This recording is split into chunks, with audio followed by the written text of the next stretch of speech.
Ladies and gentlemen, welcome. My name is Katrina, the host today. To commence today's event, we are honored to present a stunning dance performance selected from the dance drama Confucius. Welcome our talented performer, EP4丨。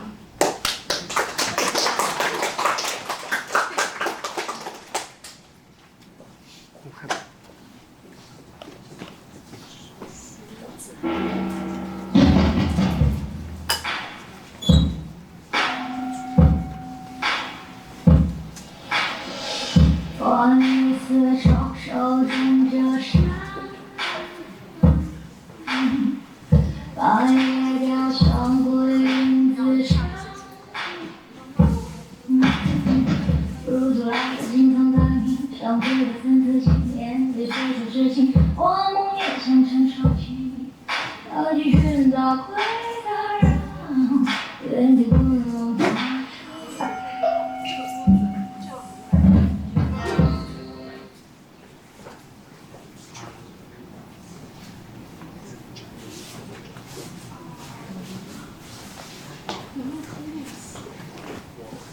I'm a girl's girl, I'm a boss in a man's world. Yeah, I can click and roll past, I don't need no twins. Skating through the city with my snapback on. Still be looking pretty when I make the line. It's a fuck with, get arrested.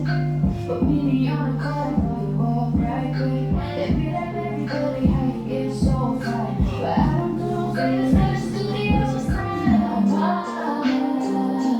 So now you explain.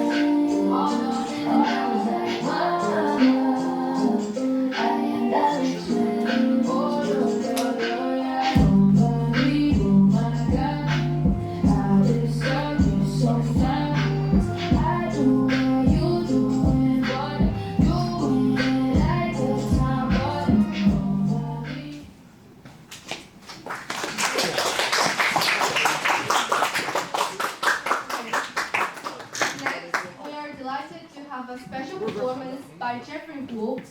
He has written and composed a song dedicated to Boston and Hangzhou. Simultaneously, there will be a live Chinese calligraphy performance by Shark Chen. Please give them a warm welcome.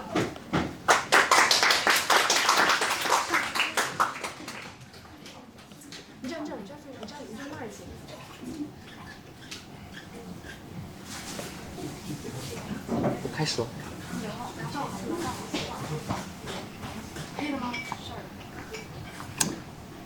Jeffrey。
picture 拿起来，拿好，的头不要挡住，拉直，拉直，拉直。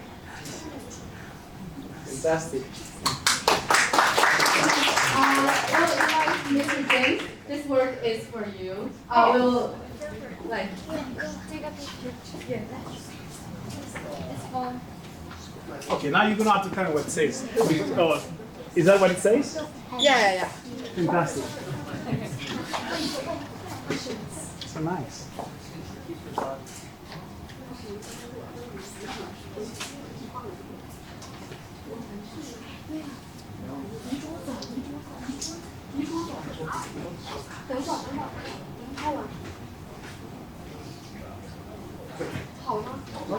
Okay. So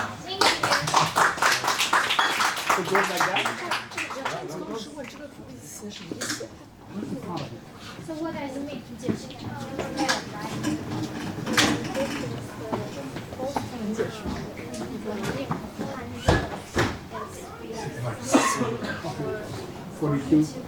Fantastic.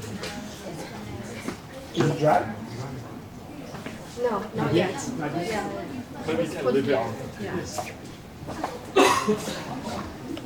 Finally, it's an exciting collaboration between students from Boston and Hangzhou.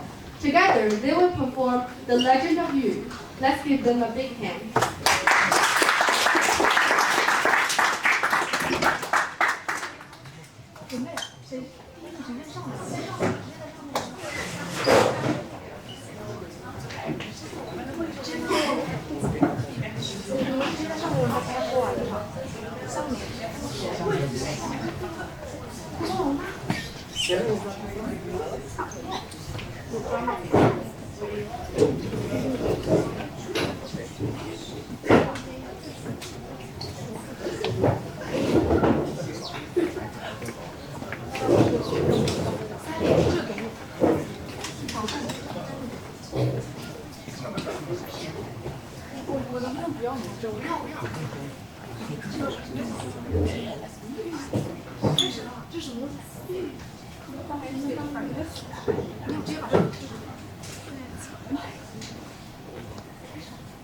During the reign of Emperor Yang, the Chinese people suffered from devastating floods. Seeking a solution, Yang convened a meeting with his four esteemed ministers, 四月, Houqi, Yifeng, and Gaoyao. Despite concerns about Wen's arrogance, 四月 and the others advocated for him due to his unmatched capabilities. Yang, recognizing the gravity of the situation, reluctantly agreed to appoint Gwen as the head of flood control, hoping his skills will address the crisis. Gwen has controlled the flood for 9 years. During that time, Yang temporarily gave his title to Shun as the acting emperor to oversee the whole country. On the location where the flood had just receded, people are restoring their homes which are destroyed by the flood.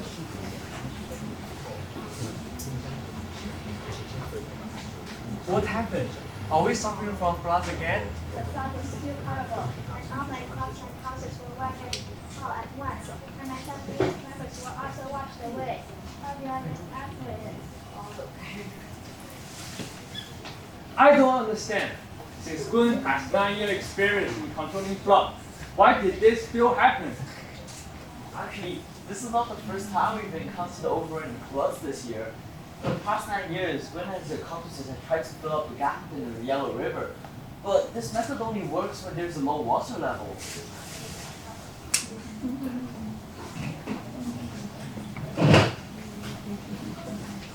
Emperor Shun. Send someone to check and reply with feedback. Yes.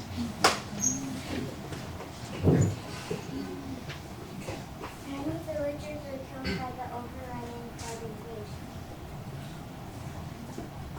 Many villagers were killed by overrunning. Many villagers were killed in the overrunning flood in Weizhi. Many villagers were killed by the overrunning flood in Dayeze. How ridiculous! For 9 years, Gwen has been failed to control the flood just by blocking, causing hundreds and thousands of deaths. Now I exile Gwen to Mountain Yu immediately, where he will pay for his negligence and spend the rest of his life there. Yes.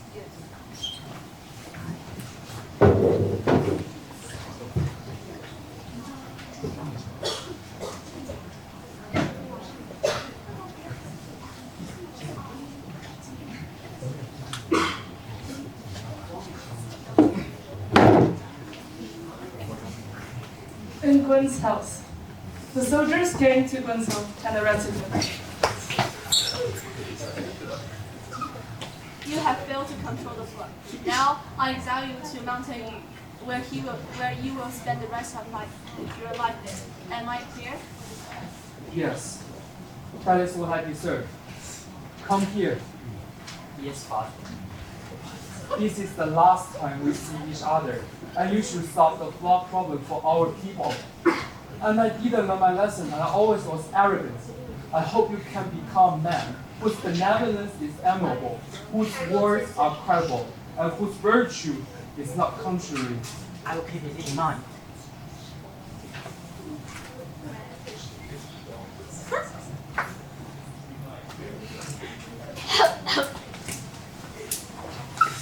From now on, I assign you to take over your father's position and continue to control the flood. I'm going to do that and will almost stop until the Father is controlled.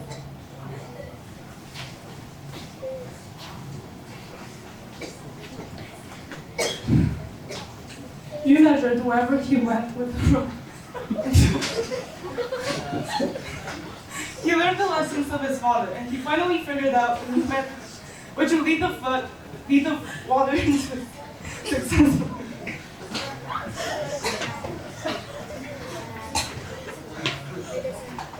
On New Year's Day, you continued his relentless work on flood control in Tumbay Mountain.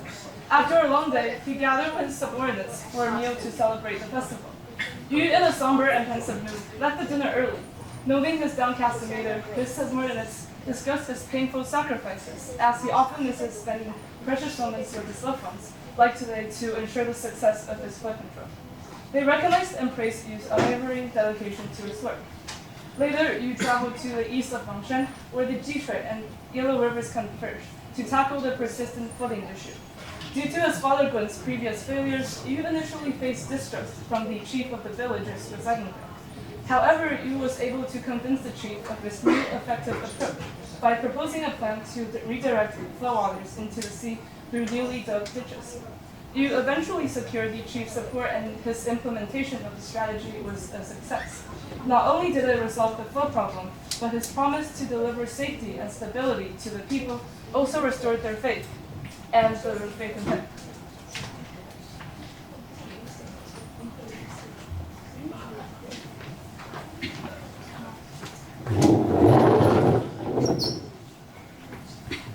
After 13 years of hard working, Yu finally succeeded in controlling the flood. In the past 13 years, Yu traveled all over China. Meantime, he has spread the emperor's reputation everywhere. Shen assembles the ministers Yu, Guo Yi, and Gao Yao in the morning court. I am Di Shun. I'm the emperor. I'm Gao Yao, the Minister of Law. I'm Huo Ji. I'm in charge of agriculture. I'm the minister in charge of controlling flood. I'm Guo Yi. I'm his assistant.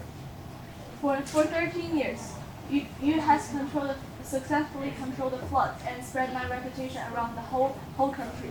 Now, I reward you with a piece of great cake. Now, I have a question for you guys. How to rule a country? As long as the virtuous leader employs merciful policies, How to become a virtuous leader?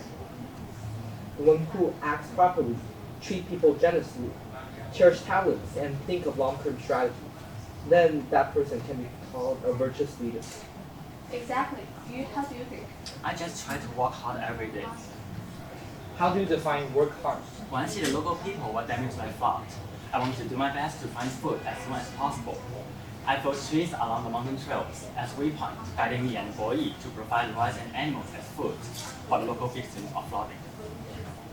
Anything else? I dredged 9 rivers and controlled the flood, and I allocated food to different areas so that they can live in a stable life. And all the better states are peaceful, as they are hardworking men.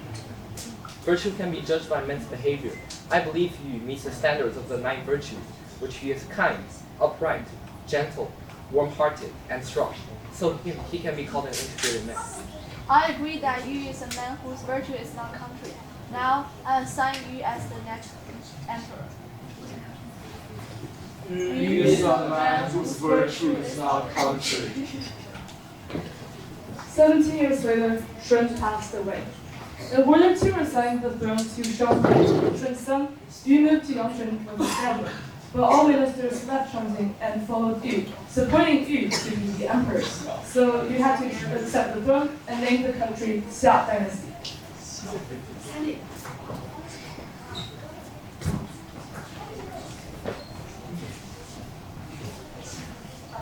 Thank you, our students.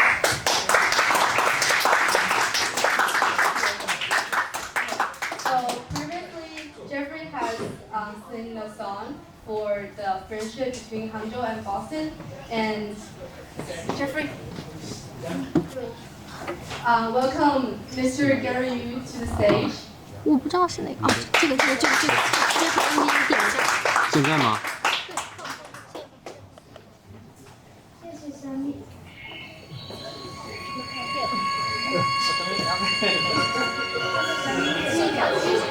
现在呢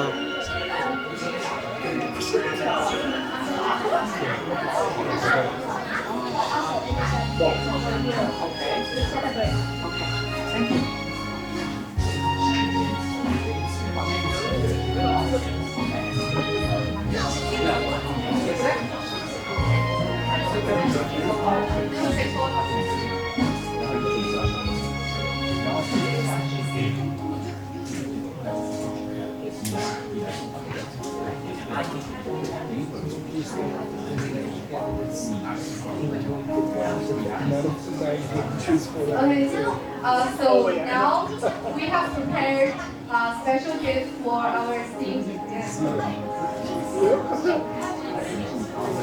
So welcome Mr. James first. Yeah, we will prepare gifts for you. Can I? When do I speak? No, it's for gift time. Oh, gift time. Yeah.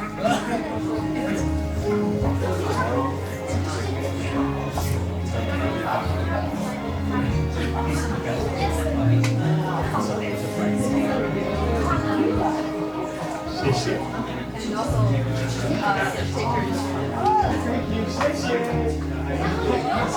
No. Oh, yeah. Yeah.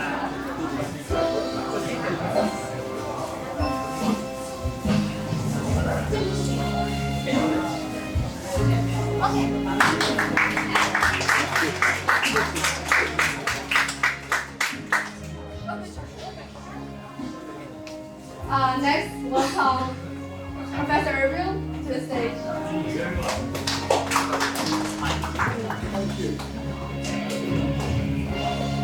I know this is good. Thank you very much.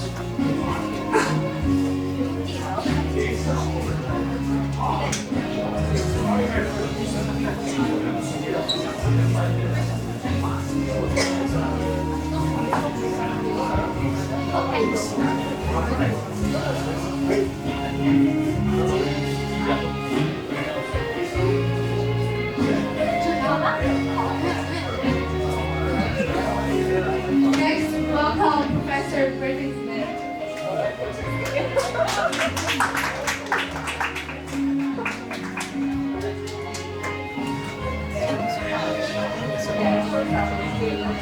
Thank you.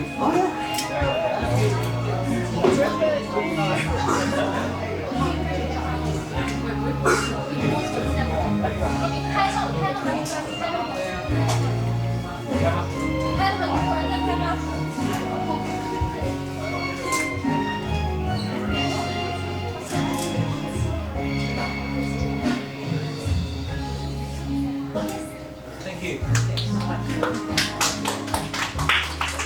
Next, welcome Mr. Manny. Okay, good abstract piece.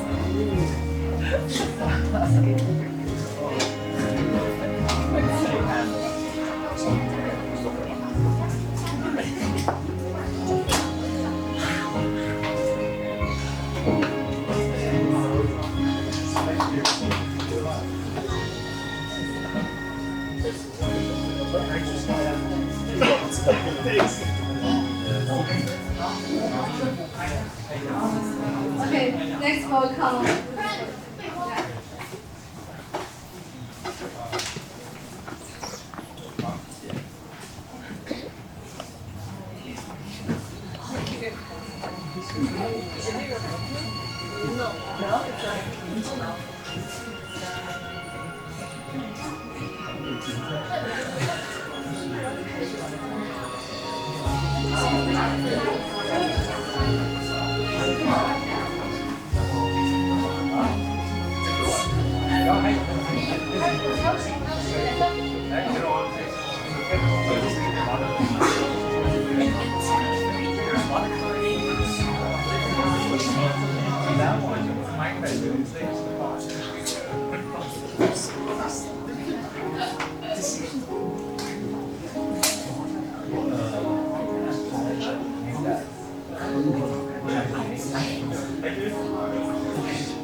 Next, welcome Mr. Heng Gong.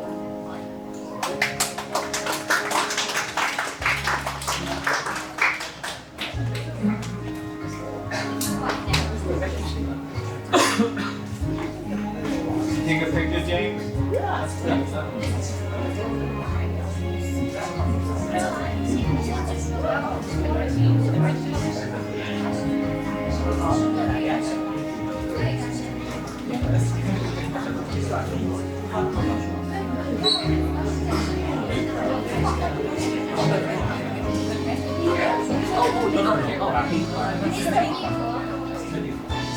Okay, so next welcome Mr. Bin He.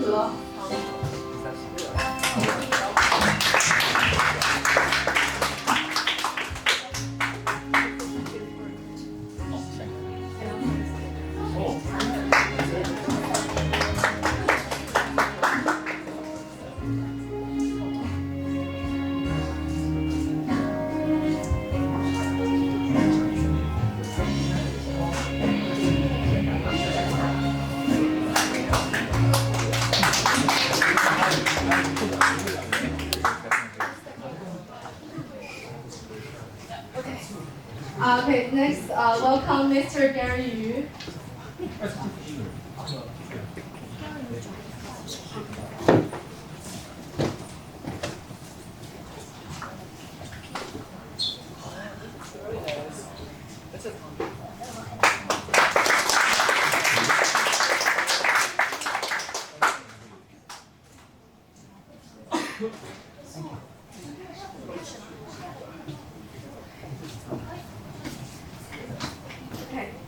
Distinguished guests, ladies and gentlemen, welcome to the Boston Urban Forum. My name is Katrina. Today's topic is Art in the Age of AI, the intersection of art and AI. We will explore the fascinating intersection of art and cutting-edge AI technology. Discover how artists are integrating AI to push creative boundaries and reimagine humanity. You can gain insights from leading AI experts and artists in dynamic panel discussion. We will discuss how human artists interact with AI to co-create. To begin, we have opening remarks and guest speeches from Mr. James. Welcome, Mr. James, to come to the stage. Thank you, Katrina. 你好。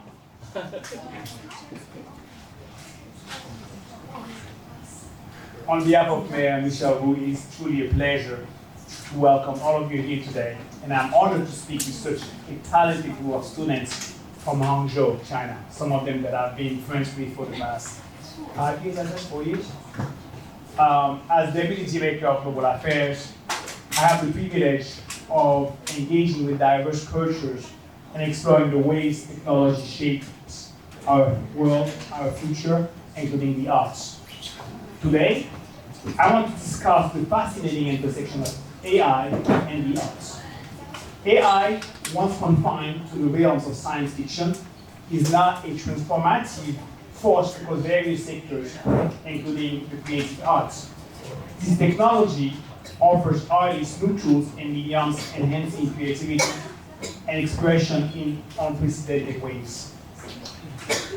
In visual art, AI can generate unique artworks, sometimes blending styles from different artistic movements to create something entirely new. For instance, AI algorithms can analyze thousands of artworks to learn a particular style and then produce original pieces that mimic or reinterpret that style. This opens up exciting possibilities for artists to experiment and push the boundaries of traditional art forms. In music, AI used to compose music, offering new ways to explore composition and sound, whether it's creating new symphonies or helping musicians experiment with different genres. AI role is new in music is growing. It's not just about generating new compositions, but also about providing tools that help artists realize their creative visions more efficiently. The use of AI in literature is also expanding, from co-authoring novels to generating poetry. AI can assist writers by suggesting plots, twists, refining language, and even experimenting with narrative styles. This collaboration between human creativity and machine intelligence can lead to innovative storytelling techniques. Moreover, AI is enhancing the accessibility and preservation for art. For example, AI technologies can restore damaged artworks, preserve cultural heritage, and make art more accessible to people around the world through digital platforms. Sorry. However, as great as AI is, as we embrace these new possibilities, it is important to address the ethical and philosophical questions that arise. What does it mean for an artwork to be created by a machine? How do we define creativity in the age of AI? And how can we ensure that these technologies are used in ways that respect and celebrate the diversity of human culture? These are the questions we have to ask ourselves when we use AI. As future leaders and innovators, I encourage you to explore these questions and consider the role of technology in our own creative journeys. The fusion of AI and the arts is not just about creating new words. It's about reimagining the ways we understand and experience art. In closing, I hope today's discussion inspires you to think creatively and critically about the future of art and technology. The arts have always been a reflection of our society and values. And as AI continues to evolve, we have the opportunity to shape a future where technology enhances rather than diminishes our shared cultural heritage. Thank you, and I look forward to be one of your collaborators, and I look forward to seeing many of you in Hangzhou for the next month. And on behalf of the mayor, I have a couple of certificate of recognition and appreciation that I'd like to present to you all. And the first one is perhaps I can call the new president of TCC. Petrina. Osu. Come on, guys. It's a certificate of recognition presented to TCC on behalf of Mayor Michel Wu. And it reads, in appreciation of your exceptional contributions and an unwavering dedication to strengthening the Boston-Hangzhou City Partnership, the City of Boston is proud to bestow upon you the title of Ambassador of Friendship. Your tireless efforts in fostering cultural exchange and educational collaboration between our two cities have been instrumental in building a strong and enduring bond. On behalf of the City of Boston, we extend our sincerest congratulations and gratitude for your commitment to providing students with invaluable opportunities for global learning and cultural enrichment.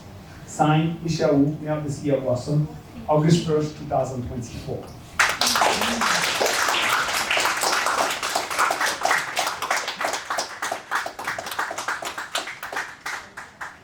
And I do have another one, actually, that I'd like to present to Mr. Nick and Shu. Where's Nick? Nick has been, well, not only the quarterback, the architect, and also the brain behind what you see at TTC. And thank you for all your work, for everything you've been doing to strengthen the collaboration, to deepen the collaboration that we have enjoyed for the past few years. And see, I'm successful words now. Your hospitality last year in Hangzhou was exceptional. and I hope to see you very soon in Hong Kong. Yeah.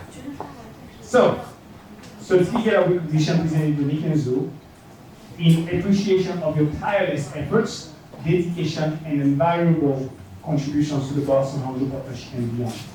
On behalf of the City of Boston, we thank you for your friendship and your ongoing commitment to building stronger ties between our two communities.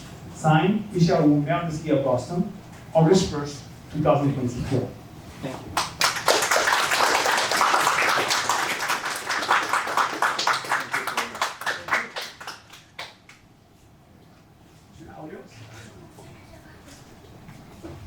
And good afternoon, Ms. Marshall. Good afternoon. So now we would like to present certificates to the 28 talented youth from Hangzhou.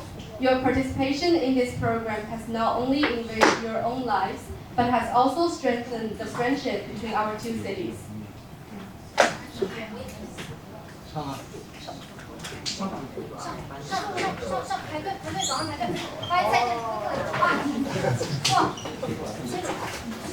Welcome, Mr. James. Oh,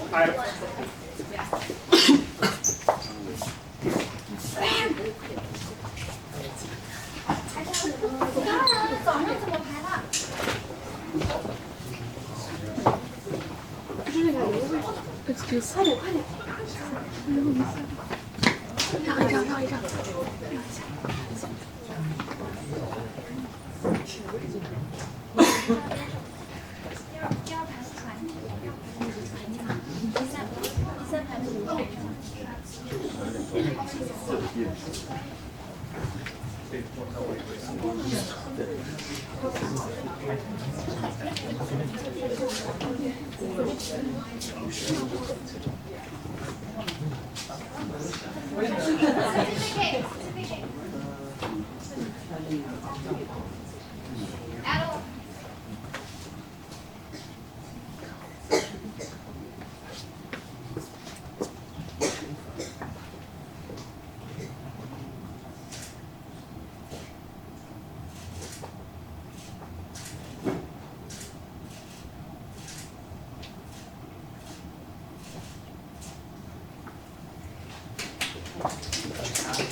And lastly, I'd like to take this opportunity to thank Ms. Sherry Z and Gary Yu for their invaluable work for ensuring that we continue this strong collaboration between Boston and Hangzhou. Without them, without their efforts, without their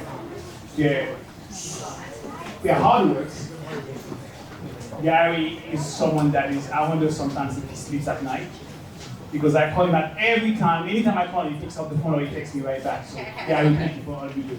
We truly appreciate all your efforts, not only to the Chinese community, not only to the Hangzhou Boston Partnership, but to everything you do in Boston. Because without you, many communities would be unseen.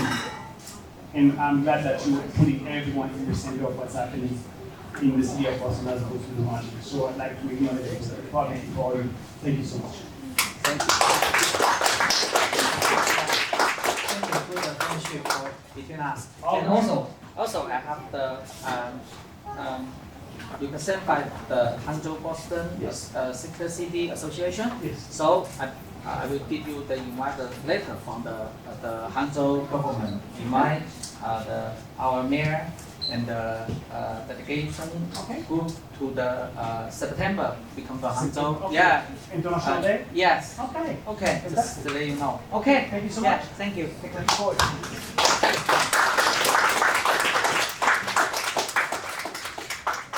Thank you. 谢谢。谢谢。Thank you.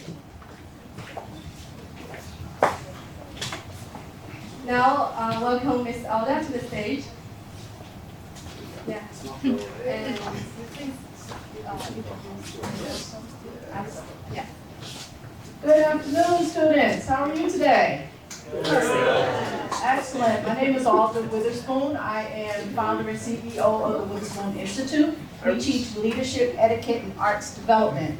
I have a long storied history of being a poet, a playwright, a singer, a songwriter, and I was a director at the City of Boston at the highest levels in arts for 20 years. I was also the poet laureate for 19 of those years. So I have a long storied history here, and I'm so happy to be with you. I'm looking at your lovely paintings. I have to take a little closer of a look to see what we have here. Where did these paintings come from?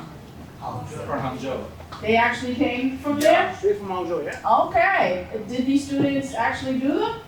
Oh, wonderful. So you're just sharing those with us here in Boston today? Yeah. I love it. I love it. Are they for purchase or they're just for looking? I have one, I'll sell mine. No. Well, you know, we do art for two things, right? We do it for our heart, right? For our families, and then we also do it for our community and the world at large. So I hope that we get to the place where we're willing to impart our good art to the rest of the world. And so I'll be in touch with you so I can put some art on my wall. I am an art collector after all. So, but in any case, just wanted to bring you greetings from the children of the Witherspoon Institute. We are doing a cook-off at Thanksgiving. We're actually doing a cupcake contest, which is part of a literacy program that we're doing with Cambridge Savings Bank. And we're teaching children entrepreneurship and budgeting and so forth, financial literacy. So if any of you happen to be around in the fall, which I'm hearing something about September, I'm not quite sure what that really means, but would love for you to participate in that endeavor as well. So once again, I bring you greetings on behalf of Arts in Boston, and welcome, welcome, welcome.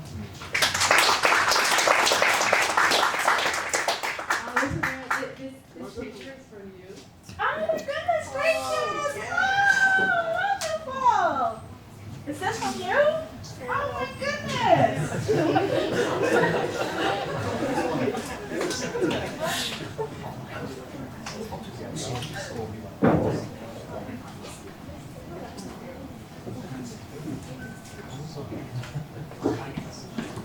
Wonderful. Wait a minute. What's your name? I can't hear you. Come back. Come back. What's your name? Edward. And what am I looking at? What is this a picture of? It's not yours? You're just offering it to me? You're putting it back to you. Okay. All right. Honesty and you know, children, right?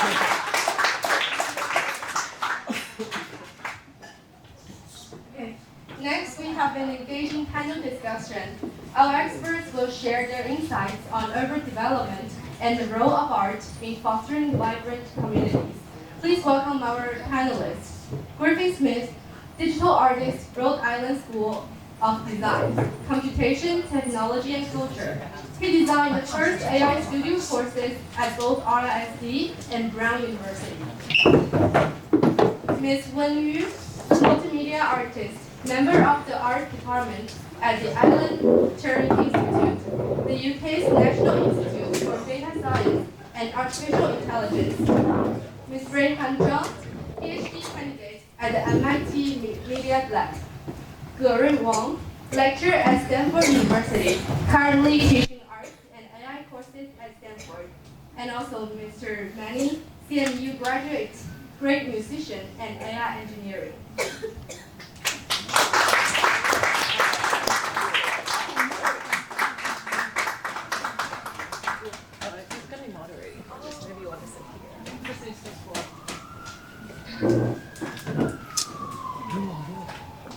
用网络，用网络。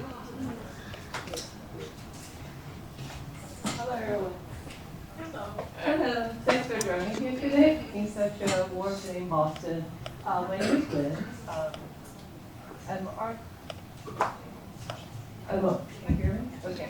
I'm an artist and educator in Boston, and before we start this panel, I just wonder, like, who has used AI to create art before? You can raise your hand.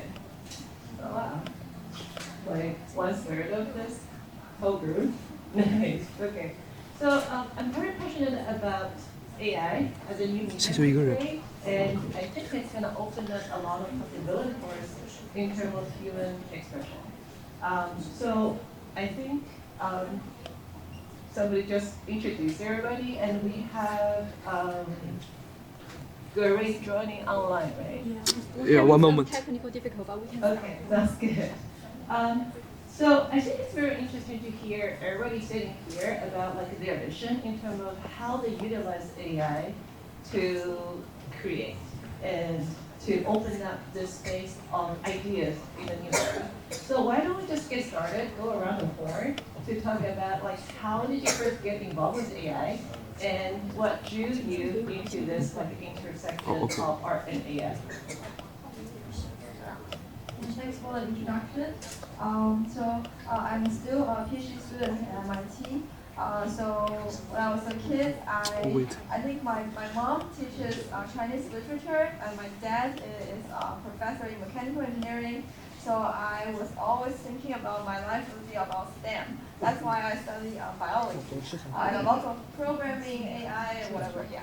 But when I get to graduate school, I think there's some like I noticed a lot of people are suffering from like mental health issues, and I realized this is not something like STEM can cure. We can give you antidepressants, we can give you some drugs, medication, but this doesn't necessarily guarantee that you can recover. And even if you recover, it's more like a control, more than 100% change the way you think about the world. So then I realized storytelling is very important in communicating the human emotions. And that's why I started to think about should we make films. And because I like making films as a hobby from like high school, so I started to try to organize a filmmaking association at MIT, and I realized, AI can start to help us make visuals, and this really helps people that doesn't specialize in drawing and creating art to benefit from it, and they can tell us like in their dreams how they dream of something, and like they just type some description to the computer, and then the image pop up. So that's when it first started, and then as most of you know, it's getting better and better. It's from like image to video generation, 3D generation, and also I did an internship at Google creating like 3D generation of objects, so that people can freely use it in their like AR and VR system. So then I think there's a good timing for AI and art to combine, and I really hope this tool can allow everybody, regardless of you learn drawing in kindergarten or not, to express themselves and to share their thinking about the world. It's fascinating. Griffin. Thank you so much. There's sort of a distinct moment I had to confront AI and drop everything else in my practice. I was a graduate student at Brown, and I was teaching a class in virtual reality and in video game design, and it was very fun, and virtual reality still, it felt sort of like this bizarre thing that you could come into the room and try, but it didn't feel like it was penetrating into the audience's life very much. And I didn't want to write or make art that was extravagant or like a video game. And when I saw GPT-2, we're past GPT-4 now, so this was maybe 2017. When I saw GPT-2, it felt very different. It felt like the same kind of excitement for me as an artist, but much more relevant and scary and dramatic for people. So when I saw GPT-2, I sort of felt like I should drop everything. And for my graduate thesis program, I trained a GPT-2 model on all the poetry that I had ever written. So it sounded like, it's sort of like hearing your voice on an answering machine. It was sort of disarming, and I wrote alongside it, and I haven't really stopped using it since. I think it's a really good excuse to inspire you to write by hand. I see what GPT writes or what AI models write, and I say, I got to get in there and start writing. And so I find it very inspiring. So, hello everyone, my name is Ani. I produce music, and I'm a machine learning research scientist as well, and I was able to combine those two and start Lemonade, which is my startup, and we build AI music tools for musicians and music producers. I relate to the emotion here, all of it. I have a slightly different story. I grew up, and many of you might relate to it as well. As a kid, I grew up, I'm good at music, I'm good at computer science, but like, what is my thing? So I couldn't like understand, so I grew up with this dual identity, so to say. And at some point, I remember making music, but I designed this program which could recognize my hand gestures, and I was able to control the sound with just my laptop's webcam. And immediately that caught my parents' attention. They were like, okay, now you can do music, you're doing something cool with it. And my Indian parents they're like always very practical. So they're like, you can do whatever you want. So that I was like, okay, I'm taking the plunge, I'm going to CMU, Carnegie Mellon, and I'm going to combine machine learning and AI with music. And since then it's just been non-stop. I got to practice a lot of machine learning and AI in industry with Amazon's like Alexa devices. So I got to see, like, I was the person like doing research and building those out, and I got to like put it in practice now to actually create brand new ideas, musical ideas using machine learning and AI. So I relate to a lot of what you said, the ethical concerns of it and enhancing. So that's like the focus of my sort of machine learning practice, is to enhance.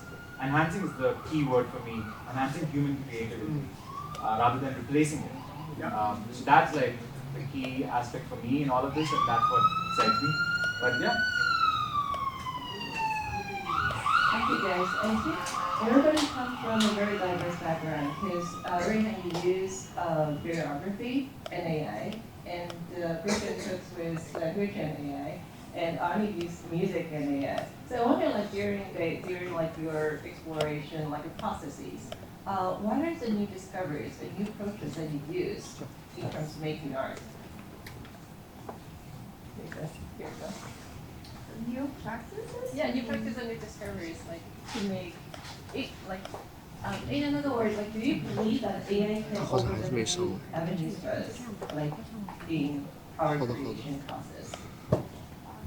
Yeah, I think that's definitely. And I think more than open up like creation opportunities, I think it's more opens up sharing opportunities. For example, we organized an AI for filmmaking hackathon at MIT. I think about 300 people participated from all over the world.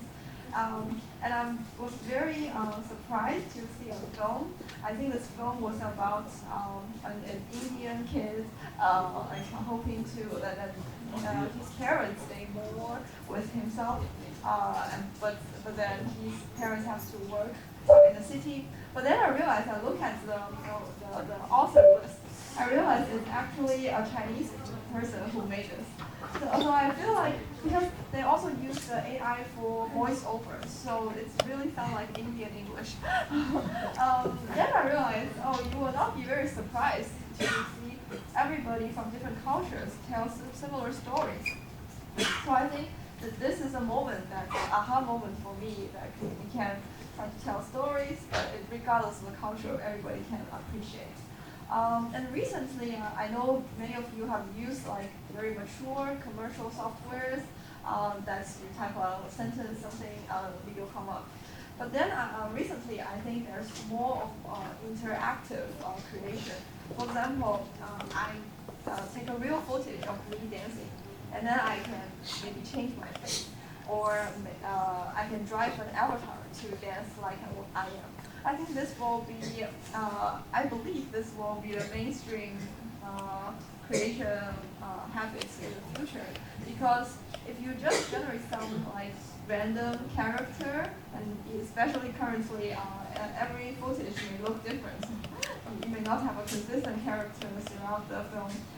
If you can have a real character and just let it do something that maybe in real life you cannot do, that will be more interesting. And you will also feel more engaged because you recognize this person. It's someone maybe in your life, or a character that you really like. I think that helps with like identity purposes. Yeah. Well, in terms of workflows, so RISD, where I teach today, it's a school of artists and designers. And my artists have their sort of method, and my designers have their practice. But they're really interested in the steps they take from having no ideas at all to having their art finished. And what's happened over the past few years at RISD is all my designers have had to sort of chart out, and by designers I mean the more professional, less like fine arts showing in museums, more like architects and furniture designers, right? They are realizing that their workflow, if you chart it out, has parts of it that are really unique to humans and unique to them and their voice, and other parts of it that they don't care if an AI replaces them, like advertising online or designing their websites. But it's required us to step back, and my artists as well. Well, I guess I only paint what I dream of, so maybe I should, do I start dreaming in AI? Everyone has to confront their process in a different way. And what I think is the best takeaway of the past 2 years of AI interacting with all my students is it's an excuse to work on your instincts, right? You don't need to generate 100 paintings and figure out which one you like the most to submit to a festival. The AI can generate 100 paintings. You can sit with your response to it, think about your instincts, and that's been a real surprise to a lot of my students to say it's actually, the creative side isn't what we're focusing on now, it's the editing, the curation, and the patience, and that's a skill a lot of my students are developing. Yeah, I'll share a couple of instances come to mind with respect to music. So this is one of my friends did this, and I'll share another example of mine as well. A friend of mine who actually is at the MIT Media Lab, so he, at a party, he had this little app going where anybody could come in and type their favorite lyrics, and the dance track would just keep going, but the lyrics would get voiced into your favorite singer's voice. So it's a dance party where you are controlling the vibe of the party, so to say. And so it's collaborative, it's very communal because people are like looking at the screen, they're laughing, they're having a good time. It's like, hey, put that sentence in. And like, let's see how the AI does it that way. So it's like a fun process of like playing around with AI.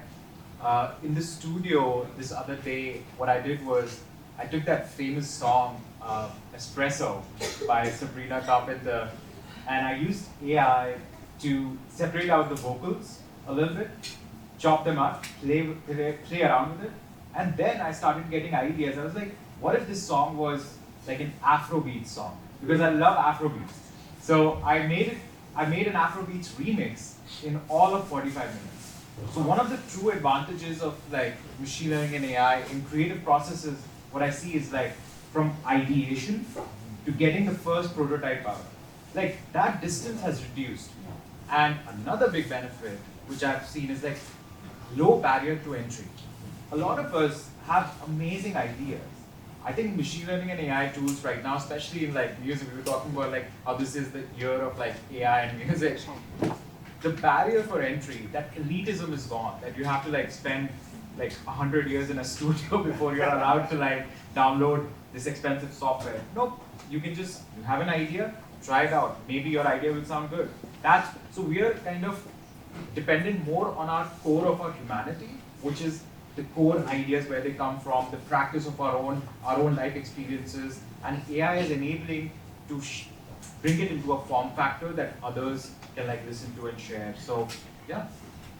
Just very, very quickly, as an educator, the most exciting thing for me, RISD, where I teach, the departments tend to not talk to each other as much as they would like to.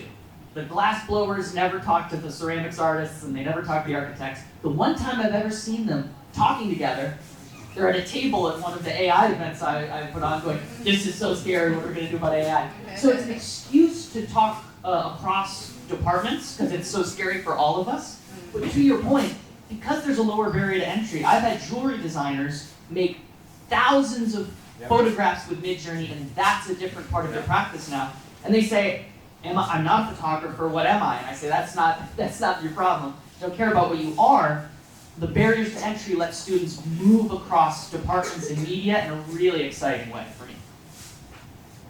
So that brings up another question, because I remember once you told me the name of your company, Lemonade, had the AI in it. Yeah. Do you want to talk about like why you picked this name? So, anybody who likes lemonade, please raise your hand. Everybody. This is exactly why. Like, AI is so scary sometimes to people. This name, lemonade, it just makes it so accepting, like it's something familiar. And we just sneak in, change the spelling and sneak in a little bit of AI in there. So that's literally all there is, like to make AI as palatable as possible, as friendly as possible, because we work with artists. And what we realize is musical artists, especially with the whole burden of dealing with the music industry, they are very careful, they're very protected. They're like, okay, what is this new thing that is going to take advantage of me now? So any small step we can take, any small thing that we can do to make it more palatable, more friendly, open up, like to generate more empathy on both sides, like as practitioners of AI, but also artists ourselves, we want to take that step. And Lemonade is just, like the name is just part of it. Griffin, do you want to add your perspective in terms of how the other community of artists looking at AI? Well, there's absolutely a tension, I'll tell you. So my RISD students are designers. If they get a job because, I teach an AI art studio, if that gets them an interview and then they get a job using AI, it's probably designing an app for an AI company or a menu for an AI chatbot. And my RISD students realize, as designers, if you want somebody to buy your AI tool, and my job is to make the AI tool approachable, it's really, really hard because everybody's scared and grumpy and afraid it's going to replace them. And so you'll hear terms like, oh, it's not lying, it's hallucinating, prompt engineering. There's all these brand new terms in the field that are really terms of art. They're marketing ideas. And so my students, they're cynical and they're scared, but they need to help create a front end that's approachable for people. So things as small as making your chatbot polite but kind of fun, but not too nice, but nice. Those are brand new questions of design. And what they confront is people in the public are very, very trepidatious and very scared they ask. So I can see Guri is joining, right? Yeah. So Guri joining us from Stanford. It's her lunchtime. Nice. Hello, Guri. Hi. Is that Sherry? It's a little bit hard to hear you. Can you hear us now? This is Gwen. Yes. Could you turn on the camera, maybe? Maybe turn on the camera. Oh, the camera's right here. So Guri is an art historian teacher at Stanford, and her recent research involves like art and AI and public policy. So we were just talking about the like scariness, like going around his community of artists. So Guri, maybe you can talk more about what do you think about? Oh, can you hear us? Oh, sorry. Very sorry.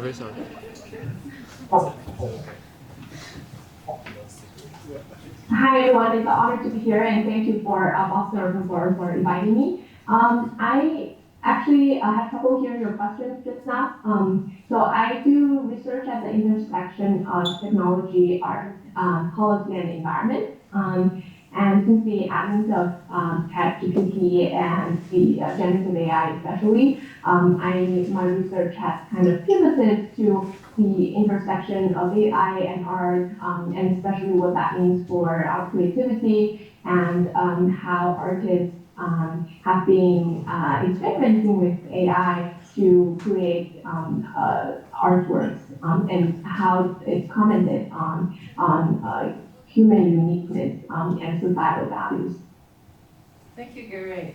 So I guess the question for you is, do you think AI can bring a transformative shift? Can you speak here because I have to speak there. It's very difficult to hear. Sorry. Could you let me know what's the question? Right here? Yeah. Oh, can you hear me now? Now it's much better, thank you. Okay, so I'm just moderator for this panel. I guess my question is, do you think AI can bring the transformative shift to art creation? Oh yeah. I think it's really interesting to sort of juxtapose this technology with the many technologies in human history, right? We have had, photography in the 19th century, and that kind of reformed the practices of art. people worried about that the death of painting or portrait. However, it actually gave rise to other schools of painting, certainly like modernist practices such as impressionism and post-impressionism. These technologies were going far back. For example, the printing technology also gave rise to, for example, woodblock prints that evolved into a new genre. Art as well. We also see, for example, the video camera gave rise to films, and that, of course, didn't replace other types of art, but evolved into a new genre, right? Animation, for example, didn't need human actors. However, it itself became a like really interesting medium that can convey stories that other artistic practices and media could not, right? So I think with AI, it's turning into a new media that it can, the artists integrating AI into their practices can sort of make it aesthetically more aesthetically more interesting, and they can evolve sort of a language also in evaluating actually AI art or AI infused art. And just like photography, artistic photography, right? It's not just realistic, documentary. It actually also represented a new language.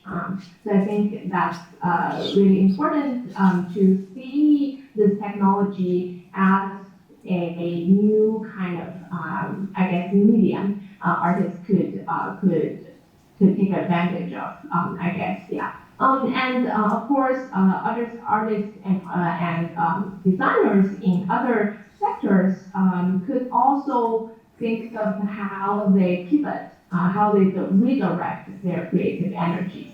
Thank you. Thank you, Gary. So, Griffin, that's exactly what you said, like about European artists. So, Gary, we are here with a bunch of young creators today. I think. Hi, Gary. Thanks for your piece.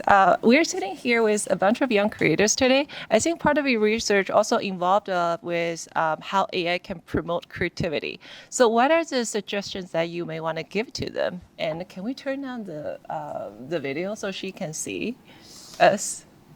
We can turn this around. Okay. Oh, that would be great. Yeah, you mean the camera, right? That would be wonderful to have some kind of interactive element. And that's also going to be questions for you guys. I'll try. Like this. Oops. Oh, this. Oh, wow. Hi. Ani, would you like to get started?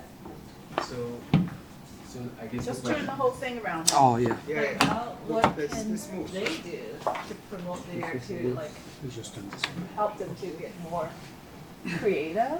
What are the abilities that you want to teach? We can help them to grow that. Oh, nice. Oh, hey. Thank you. Very nice to see you. Hi. Thank you so much. It's a real honor to join from California. I think, yeah, this is a growing field. So I understand that among you, many of you are practicing artists or in creative industry. So I do think that there is a lot of potential. So in my research, I've seen artists, they utilize machine learning and computer vision techniques, as well as they design their own algorithms. They train their own AI model with their past works, paintings, photos, or video works, as well as their writings. And so the AI model that they trained would certainly have, like, there's a kind of like a memory of their past experiences, preferences, art practices, theories. So when they co-create, right? So at MIT, there's this MIT lab that does research on co-creation with non-human systems. So yeah, I guess there's a lot of potential in thinking about how human artists can collaborate with animals, plants, and computers, algorithms into creating something that neither of us could do on our own, right? So I think there are many potential on that. Artists have also been experimenting with prompt engineering. They use, like, for example, Alexander Ribbon. He used ChatGPT and other chatbots to co-create prompts, imaginary prompts, and description text for artworks. And then if you would let the image generators to create images based on these prompts and descriptions. After that, we would actually create physical objects, sculptures, artworks based on these descriptions. So it's actually really interesting. And when you pair it with, I guess, movements like Dadaism, right? Like, using, these found objects to make them into art or to challenge our perceptions of what is art, what is an experience, right, of art. I think that's where creativity can go next. That is actually to reflect on what machines can do, what humans can do, what is something that we could offer that machines could not, and what are areas where we could bring something new when we work together. So what questions do you all have? Yeah, let's open up the floor to questions because we have about 10 minutes. So if you have any questions, raise your hand and we will pass it over to you. There you go. Hi, thanks for coming. So do you guys ever worry about atrophy? A few of you spoke about how the sort of process between ideation and execution of an art form has been heavily concatenated. And I wonder if you guys feel like any of those skills in the middle ground might atrophy and wither. And if you guys worry about that and sort of how we kind of lost Roman concrete, for example, and had to recently rediscover it, and if there are any artistic practices that are sort of the modern day equivalent of that. Thanks. I know that's a great question, thank you, but I do need a little bit of help in translating that because yeah, it's a little bit funky. So you said that in the any artistic skills in the middle ground, something like that. I grasped a little bit, but maybe. Hi. Hi from Boston. Hi. It's really warm out here. So yeah, the question that I had was basically if you worry about the skills in the middle ground atrophying. A couple of our guests here on the panel were talking about how some of the process between ideation and execution had become heavily concatenated because of artificial intelligence and it enabling you to execute at a faster pace. And so I was wondering if you thought that any particular, or how you thought about skills that are sort of they may be contemporary now, but eventually they'll be historic if you ever worry about how they'll atrophy over time with the sort of advent of AI. Thanks. Yeah, great, thank you. That's a wonderful question. So I think this question relates to this issue of labor or artistic labor. In fact, in these artist experimentations integrating AI, they need to spend lots of resources and time and everything in creating for example, the sculptural data sculpture. For example, Rapid Nano, right, created this data sculpture based on large corpus artworks, data points, in the MoMA collection. And of course, he has a whole team working on that, and that all needs time. So with generative AI, you see on surface, it's something automated. It's in milliseconds, something is generated. something like photorealistic or surreal art could be generated like within like milliseconds. However, so think about what is behind that, right? There's a professor who wrote a very influential book. It's called Atlas of AI by Yale University Press. I think her name is Kate Crawford. And so she actually had this argument saying that AI is neither artificial nor intelligent. So basically, there's nothing that is entirely automated, right? So when you think of automation, there is, it needs energy, it needs computing power, it needs the kind of the mineral resources that play into that. I think the artists, when it comes to artistic practices, there are many elements or many areas where artists could still, be centered, kind of play their empathy into, and from ideation, right, to execution. I think there are many stages that the artistic intention, human intention, could still play a very important role. And I think it is exactly during the processes when humans and AI are negotiating is kind of really, what makes it creative and interesting. So I think my students in the class have also been, for example, experimenting with generative AI image generators. There are so many now, like Remix, I think Image2Go, DALL-E, of course, Midjourney. Every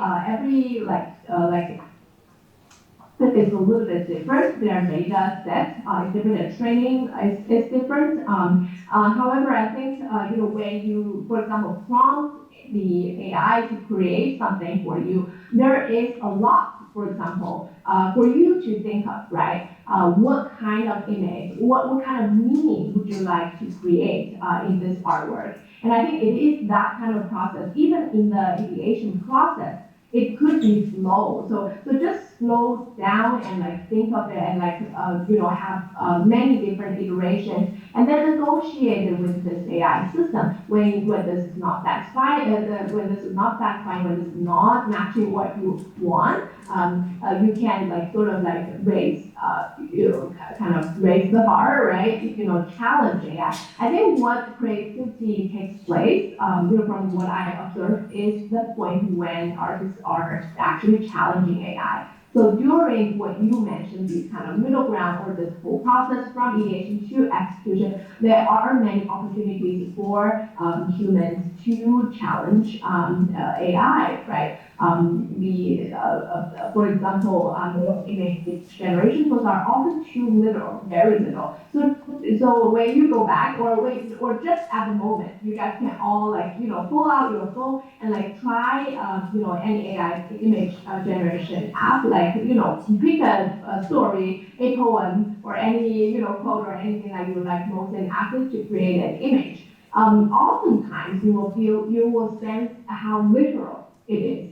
However, what we wanted might not be that literal, or what if we wanted some piece of abstract art? And how do you create abstract art? How do you represent that in words and then give that prompt, right? So there are many kind of ways and methods and stages where you could still chime in with lots of human intentions. Hope this helps. Thank you. Thank you, Gary. I like the term that you want to challenge and negotiate AI. So we can still have time for one more question. One more. Yeah. You want to go? For Mr. Nani, on the music part, because I'm a percussionist, I play drum. I want to ask how does AI differentiate background music or backup sound? Could you please just come up more, because I have trouble. Well, she has a question for Arnie, who is another panelist here. Yeah. Oh, sure. No. Just ask Arnie. Okay. I forgot my question. All right. So how does AI differentiate vocalist sound from background music, also backup sounds? How does AI do that? Yeah. So that's a great question. At the end of the day, we have to realize that AI is still machine learning. What does that mean? basically means that we teach the machine something, we teach an algorithm something, and then we ask it to do things. So for an AI model to know what is the difference between vocals, drums, guitars, bass sound, we actually first teach it with different samples.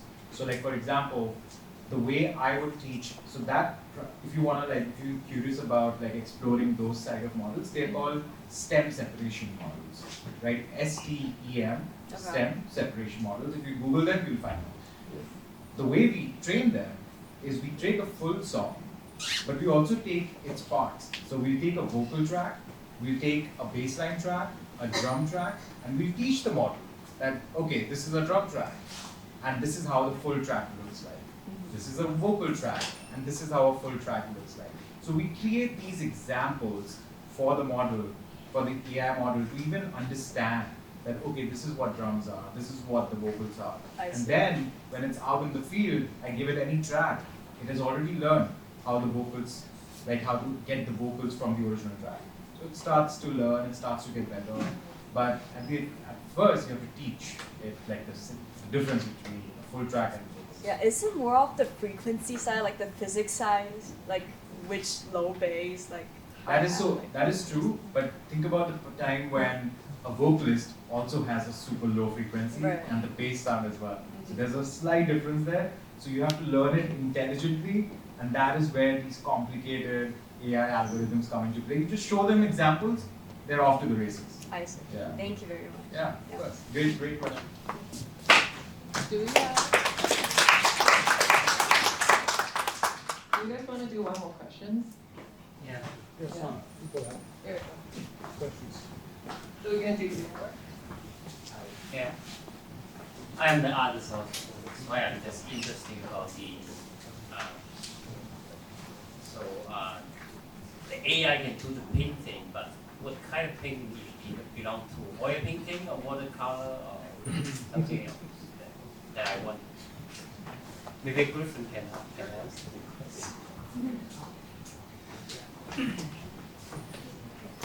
Well, to build on this idea of machine learning, there's some kinds of AI that aren't machine learning. And they don't learn from a bunch of examples, they just follow rules. Like your Roomba, if you hit the wall, turn backwards, that's a kind of AI. It doesn't need to watch other Roombas to know how to work. It has rules inside of it. And there were decades, from like the 60s to the 80s, where all the AIs we were using just were big piles of rules.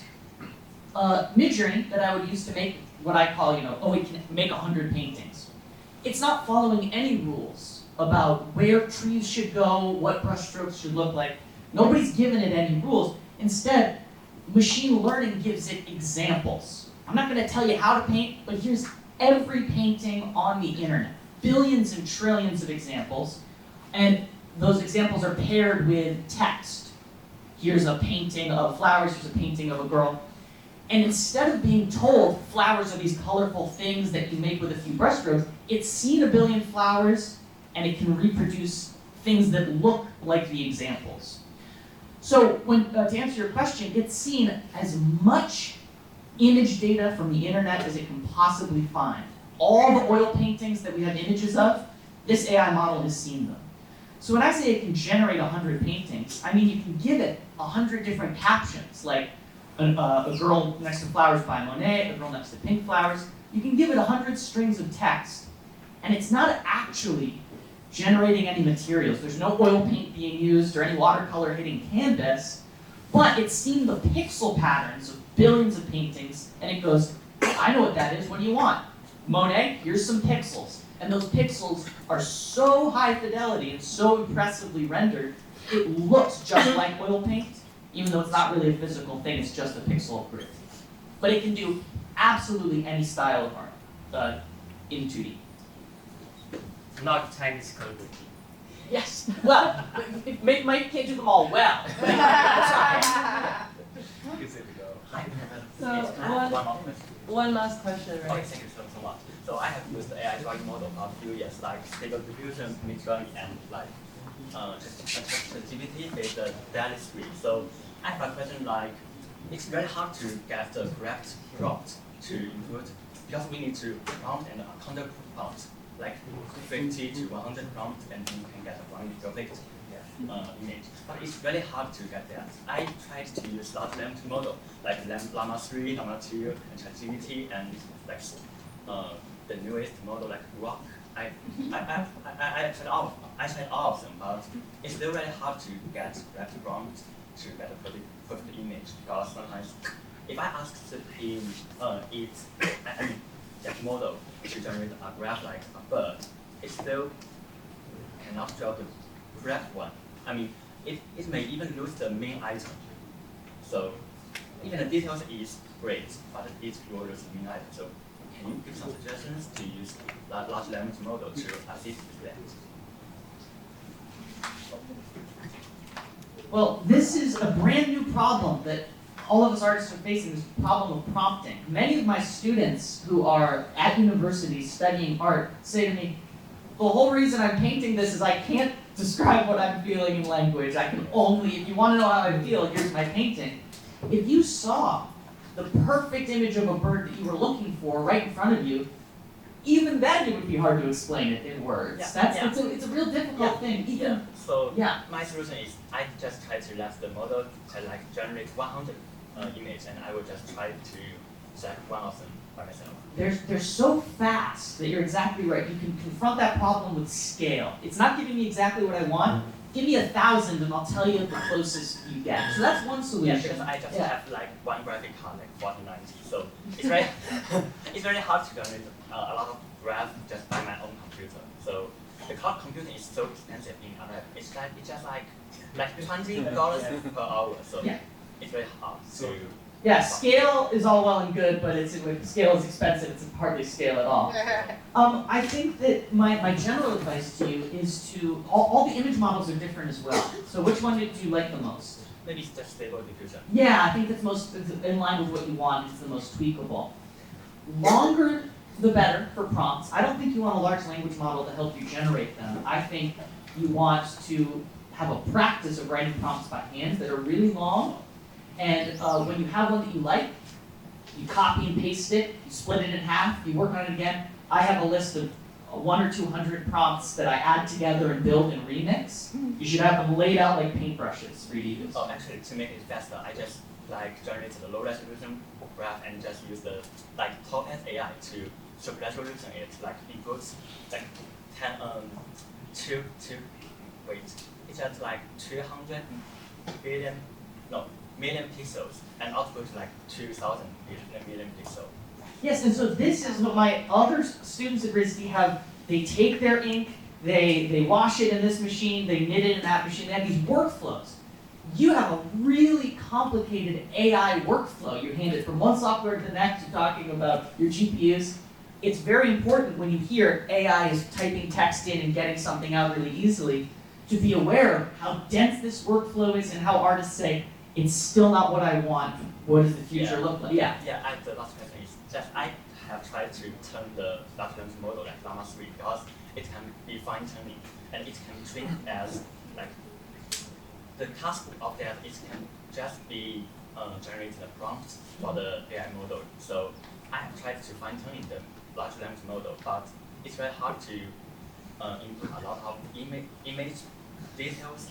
I mean, the prompts of the image details to the language model, and it cannot understand my question. And I think that's my big advice to you. You want this arsenal of 200 good prompts, both for you to use them later, and as good raw material to train the large language model. But you're only going to train it well if you have a lot of prompts you really like, and you can say, make me more like these. Yeah, the biggest problem is you've got to generate those prompts by hand that you can really count on, and then you can fine-tune on how. Yeah, the biggest problem is the Llama 3 is not a vision capability model. It doesn't like GPT-4, so it's very hard for me. I can just use prompt to let them know.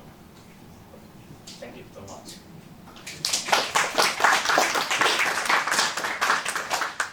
Firstly, I want to show it's a trailer of my long feature movie.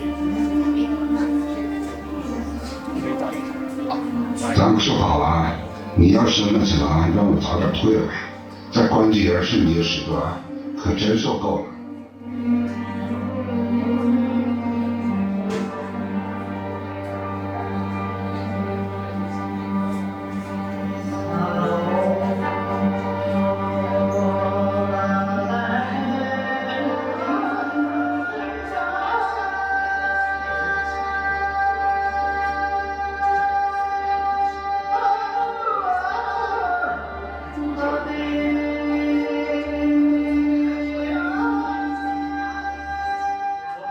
是不理性的。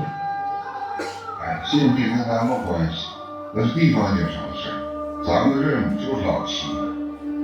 有时老七说问题，幸福狗等着他。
If you like this movie, firstly I say all this trailer and including this whole feature film I made is all generated by AI tools, including the music. I use Suno.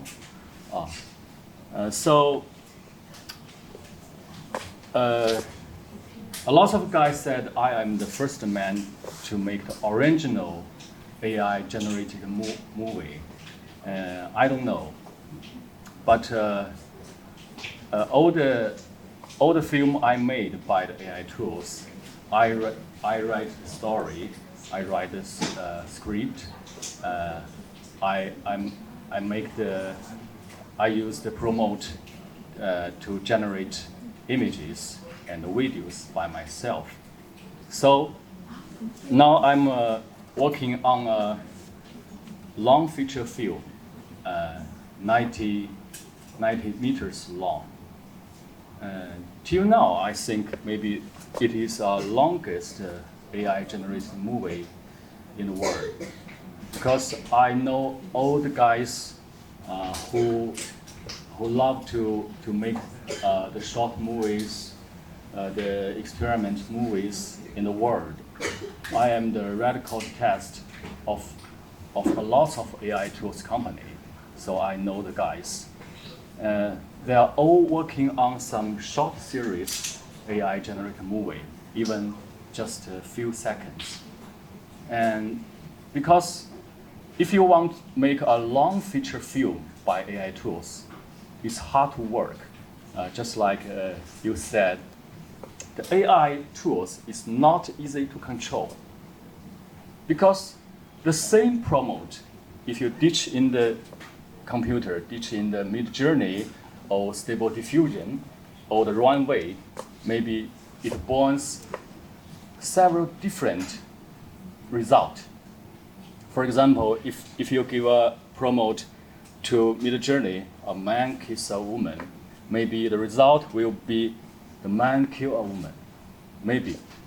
So a lot of, just like the shots in this trailer, some of them one time, oh, I'm so lucky. A short promote, I got a wonderful shot of this movie, just like what I want.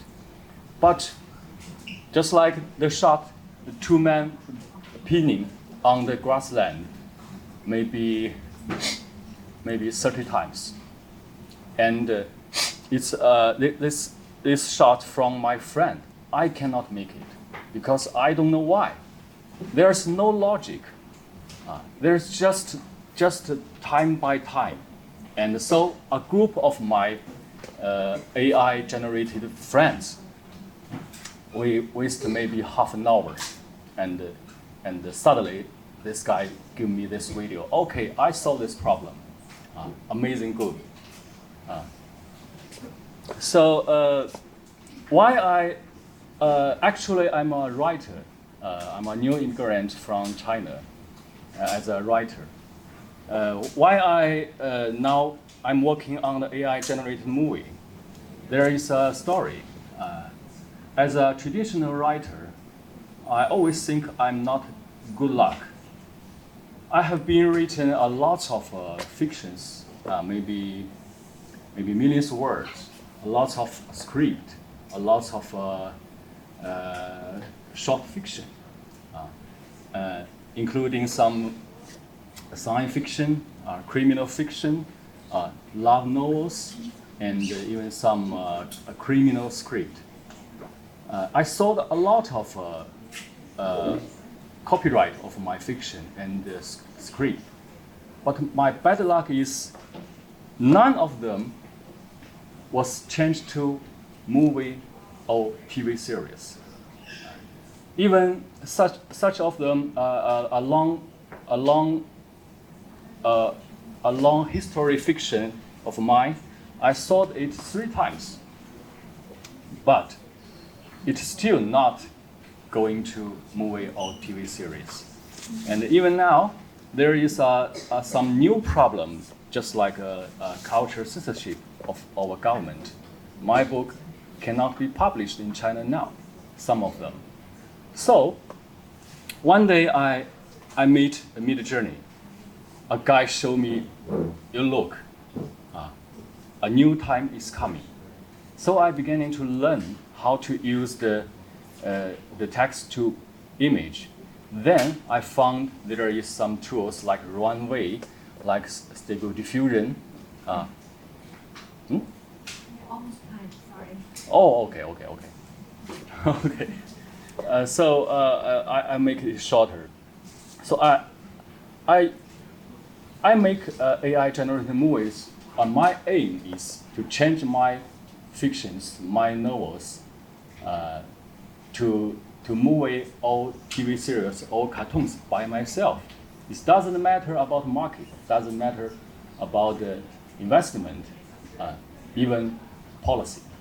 So I persuade a lot of writers like me, a lot of guys who like literature, who like to be a director. So I think it's a good time to learn. And the progress of the AI tools is still going on. It's not going back forever. So in the near future, I think there will be some super individual guys.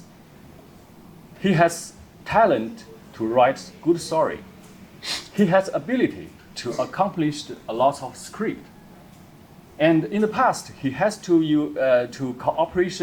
cooperate with the company, with the director, with the producer, so the movie will be born out. But maybe 3 years past, you can do it by yourself. So it's a good time for a creator, especially for a content creator. That's my son. So can you understand my English? Thank you.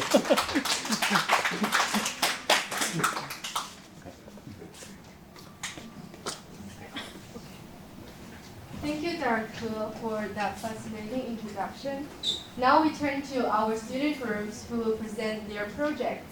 Let's give them full attention and support. 我先把那个关了。那算了，我直接 present 也不行。先是我们同事。OK。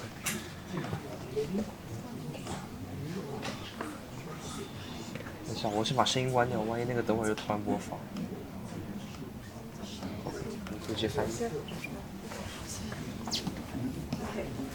Good afternoon, everyone. It's an honor to be here today. We'll be discussing the topic of artificial intelligence and human societal development. Here is the presenter today: Edward Zhou, Lily Li, Walt Li, Harry Ling, Joy Gu, Estelle Shen, and me.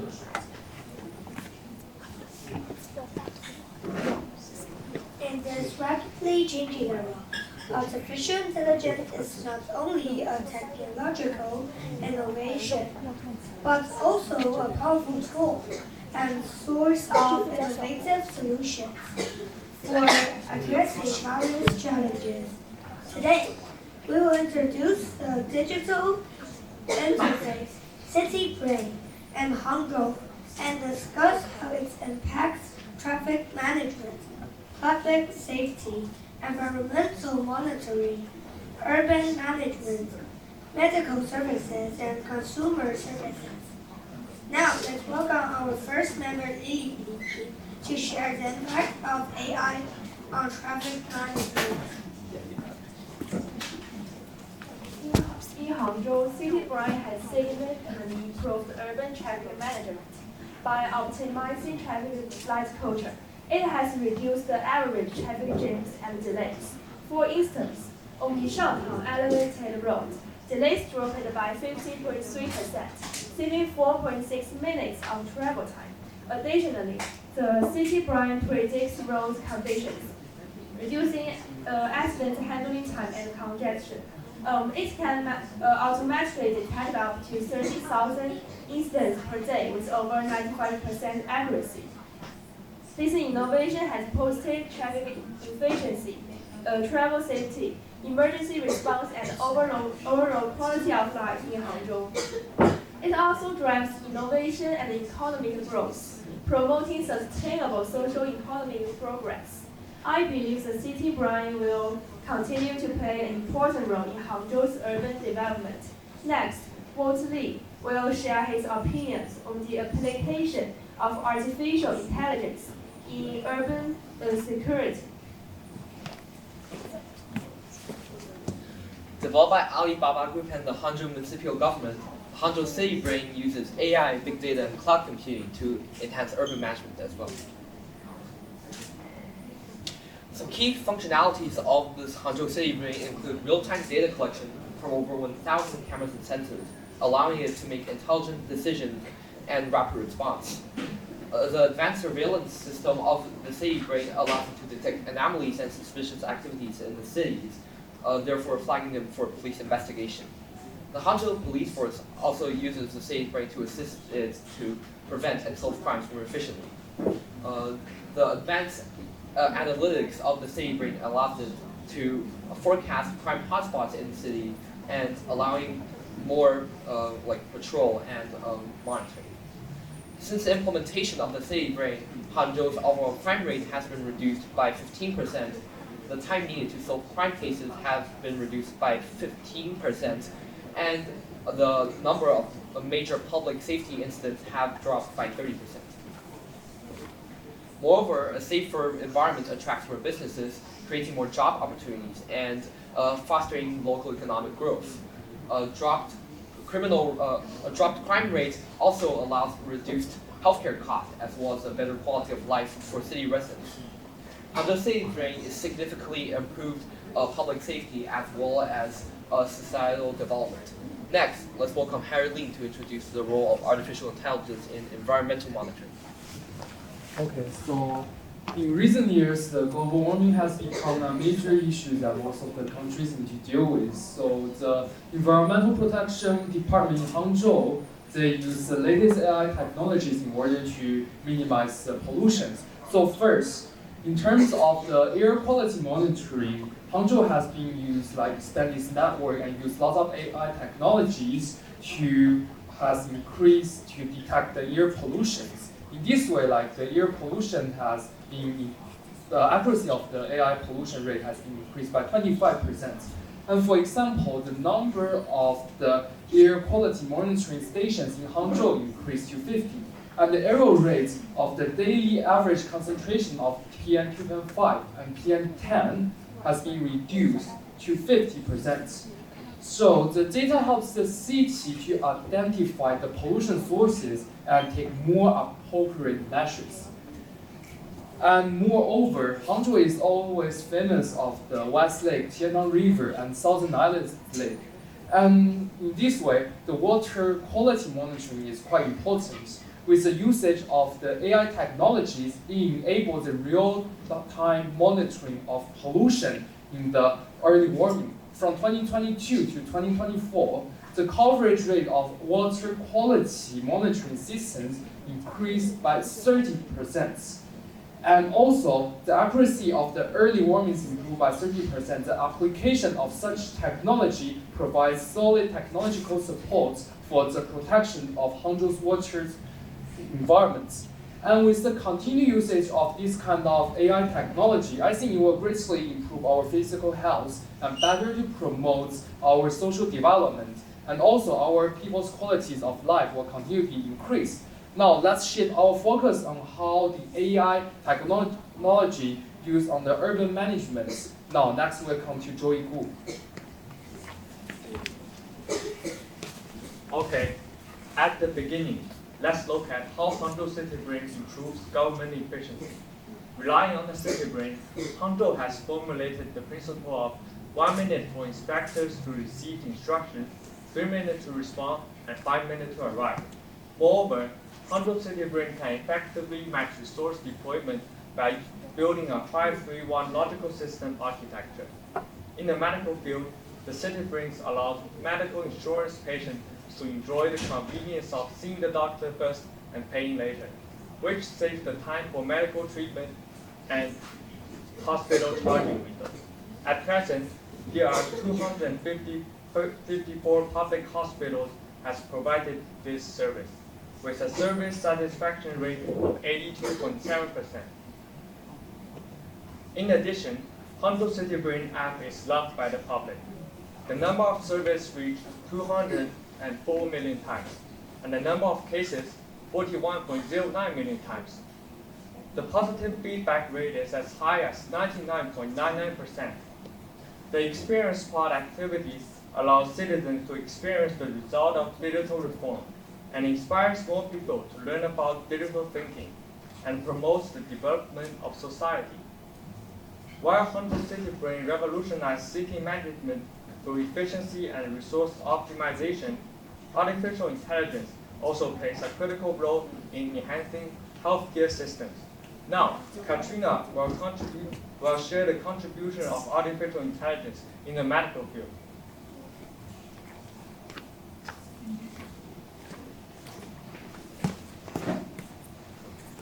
Health is closely linked to human and societal development. Cities with higher average ages tend to be more developed.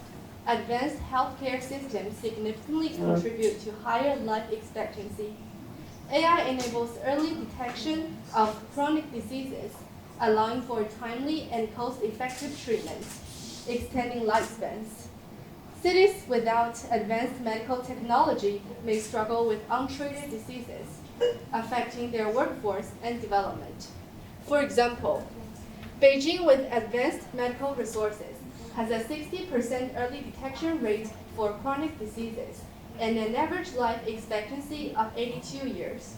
In contrast, Xinjiang has a lower early detection rate for chronic diseases, less than 50%, and an average life expectancy of 73 years, highlighting the importance of advanced healthcare. Chinese government provides medical insurance for all citizens. Advanced medical technology reduces recovery time and costs, allowing the government to invest more in social development projects.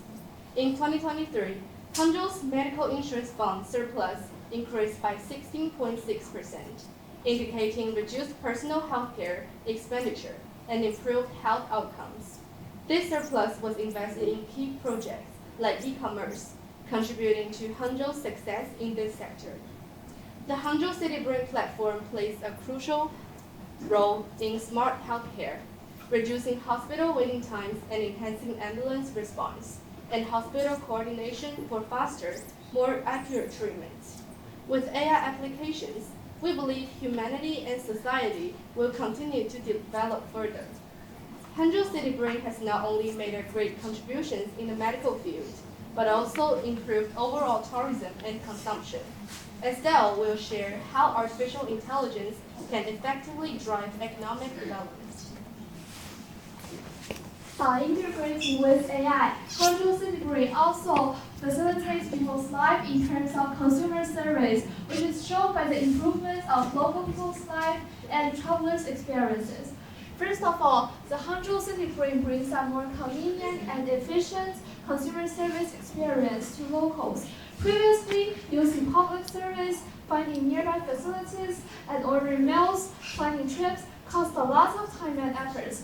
With AI's strong data analysis and resource allocation capabilities, now local residents can easily access this service in just one app, which significantly reduces time waste and enhance the overall consumer experience.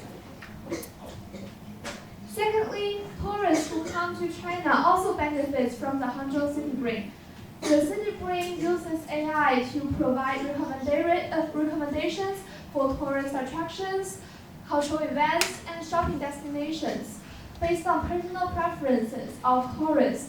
Number of tourists can directly prove the effectiveness of Hangzhou City Brain, which is shown by this graph. In 2020, number of tourists in Beijing declined for nearly 50% because of the pandemic.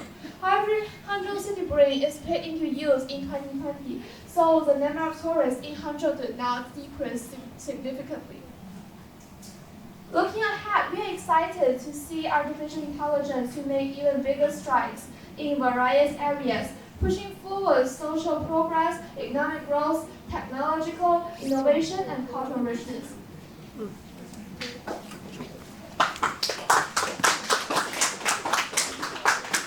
Thank you for listening.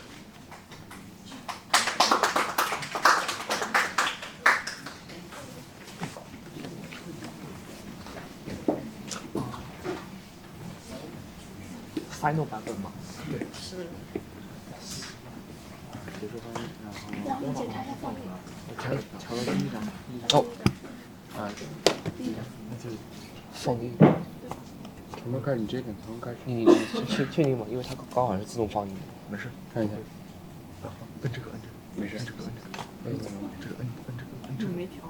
对，没调，等一下。不是，我调了，它这个要重新按。在哪？放映设置。放映设置，稍等放映。从头开始。从头开始。对，好，对，一个好，开始吧。不是，不是的。好了，开始。We can start. Okay. Hi everyone, and this is Tom, Dora, Zoe, Jaden, Tina, Anderson, and Jeffrey. And today our group will be speaking about the impact of AI on art. After learning the topic of our speech, the impact of artificial intelligence revolution on art, I was burdened with such broad topic and didn't know where to start. As I fidget with the keyboard, brainstorming ideas, the human nature of laziness guided me to a punky thought, which is to utilize some artificial application of wisdom, ChatGPT, to help me write a speech. And as we can tell, this personal experience has uncovered a negative and increasingly disturbing side of using AI. Your laziness was giving away your thoughts and creativity to a virtual machine, a machine without a mind of its own, following instructions constructed by algorithms. These might be simple instructions like turn left, turn right, go straight on. But they might be very complicated, like hundreds of lines of code with instructions that tell you what to do, how to make calculations, turn problems, and take other specified actions with no biases. Though ChatGPT is usually very helpful in providing information, there's a huge part of it we have neglected and has proved to us, at least for now, AI does not acquire the ability to achieve what Homo sapiens sapiens has attained, which is what we have to attain. And now my group members are going to further explain why AI cannot replace human and what's the impact of AI on art. AI is known for its unbiased messages, digesting collectively what it was fed with use of previous humans. However, art is a form of expressing oneself and the most intense form of individualism, he wrote Pascal. Without emotions, what is art? An assembly of lines crashing into a meaningless creation? Merged by global cultures, art catalyzes the diffusion between individuals from different cultures, cultivating potential innovation for further cooperation. Diego Rivera, a Mexican mural painter, along with other artists, were key factors in the Mexican muralism movement, a movement that helped transform Mexico from an oligarchic state to a modernizing state. Rivera painted the creation in 1922, marking the start of the movement. The murals, embedded with vivid and fitting social, political, and historical messages, strongly influenced the Mexican government and the society, leading to a successful transformation.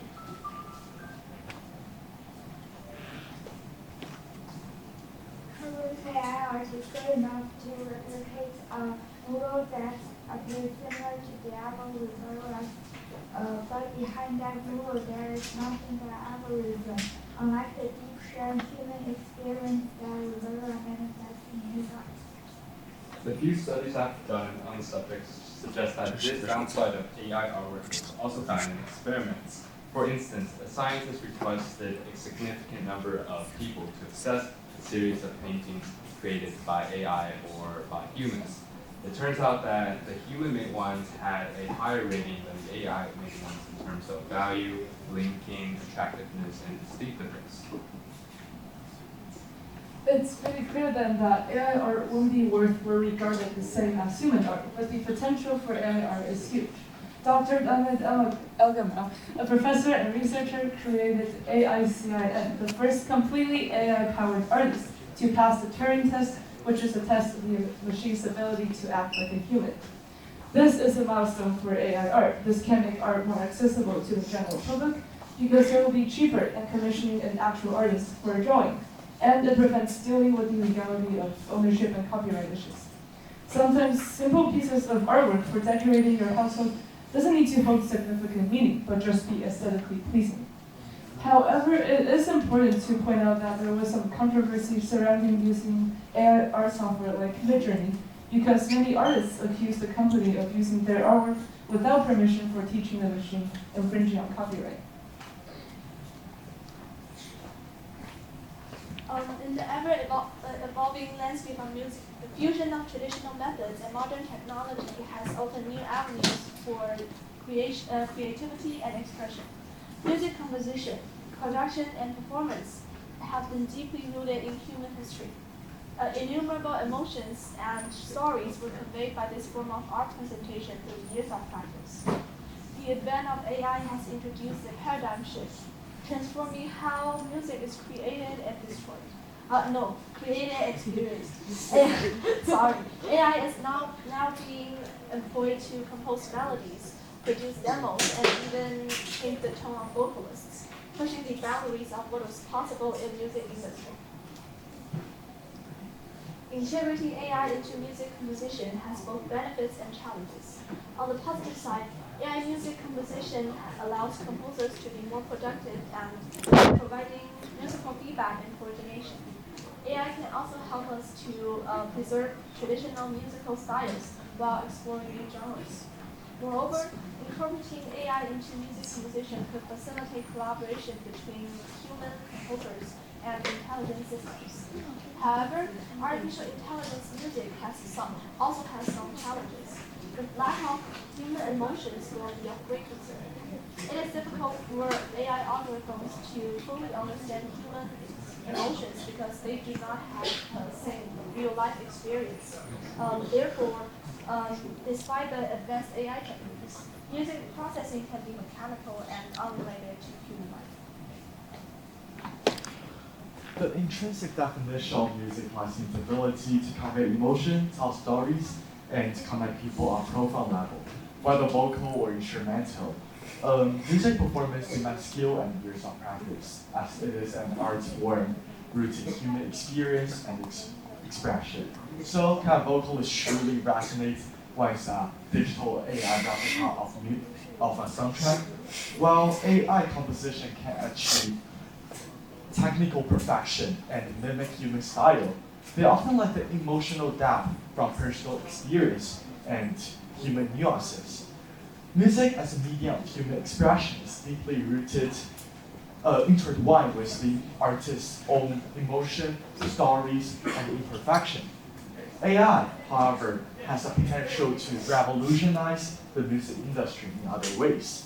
It can serve as a tool for composers and musicians, providing innovative techniques, adding creative process, and offering new possibilities for sound exploration. AI can analyze vast amounts of data to predict trends, personalize music recommendation, and even assist in preservation and restoration of old recordings. Though AI composition might not surpass human composition emotional resonance, the synergy between AI and human creativity can lead to new artistic heights, making the intelligent revolution of AI in art a collaborative journey rather than a replacement. AI, artificial intelligence, is also transforming the movie industry from pre-production to post-production, reshaping the way films are made, marketed, and consumed. Tools like Scriptbook can analyze script, predict their commercial success by examining the plot structure, character development, and dialogue. AI can also generate story ideas, draft script based on a given parameter, offering a valuable tool for brainstorming and refining narratives. As the use of AI grows in plotting, casting has also become more efficient under the help of AI. Platforms like casting software match actors with roles based on past performance, physical attributes, and social media presence, speeding up the casting process and helping filmmakers and the cast talent.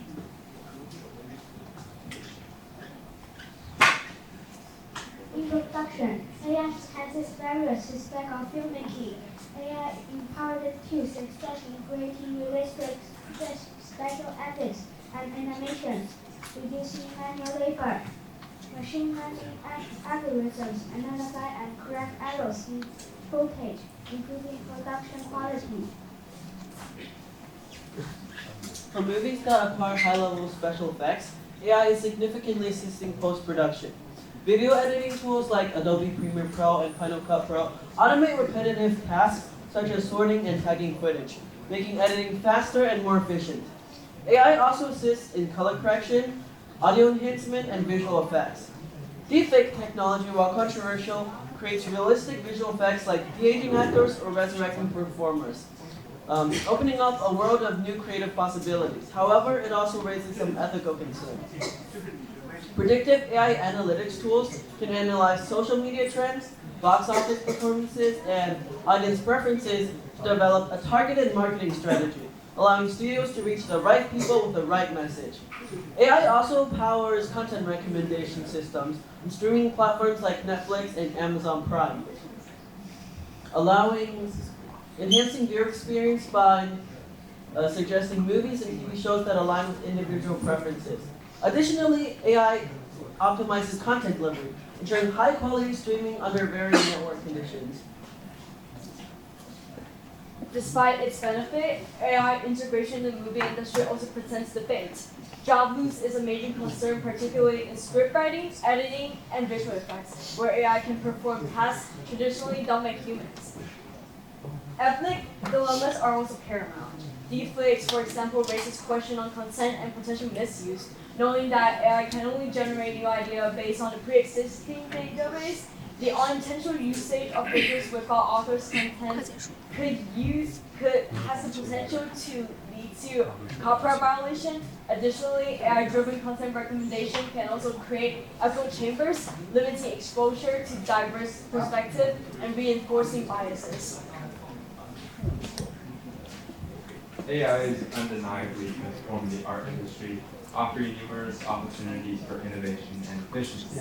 From enhancing the designing to optimizing marketing and distribution, AI has become an integral to creating art. However, addressing challenges and ethical concerns is crucial. Balancing AI's benefits with its potential drawbacks requires thoughtful consideration and proactive measures to ensure different types of art thrive while respecting creativity, diversity, and integrity. Thank you.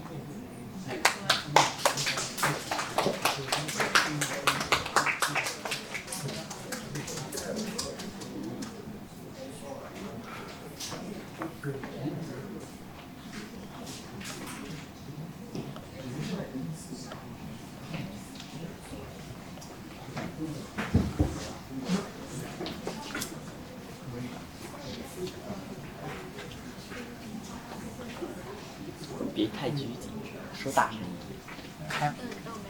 你开始。啊，来吧。So, good afternoon, everyone. Yeah. So, if anyone actually owns a computer or some kind of electronics here, I'm sure that they must have used ChatGPT or some kind of other similar applications at some point of their life. But has anyone actually thought about the actual mechanisms behind these kind of applications? I think so, to be honest. But the particular thing behind this kind of technology is AI or artificial intelligence.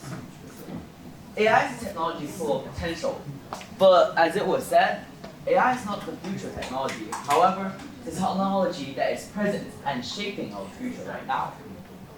My name is Alan, and today our group will be showcasing the current and potential effects of AI on academics. First of all, we have Lee, Skylar, April, Scott, Daisy, Elsa, and Seed. So we will first be displaying the rise of AI in research, then the transformation of educational forms it presents. At last, then we will have the challenges and the threats, as everything also has, and at last, the future horizons of AI.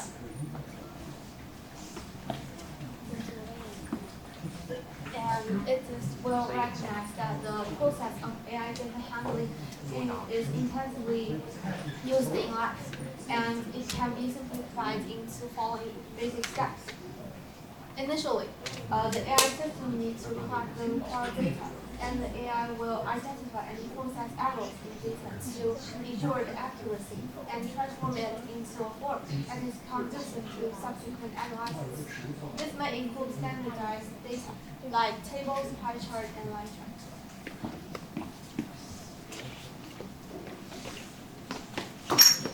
The rise of artificial intelligence in research keeps slow. The core principle of AI involves machine learning and deep learning. Machine learning enable computers to learn from data, including supervised learning and unsupervised learning and reinforcement learning. Deep learning deploys in neural networks to process data and achieve success in recognition tasks. In conclusion, AI simulates human intelligence using data-driven methods and algorithms to handle complex tasks.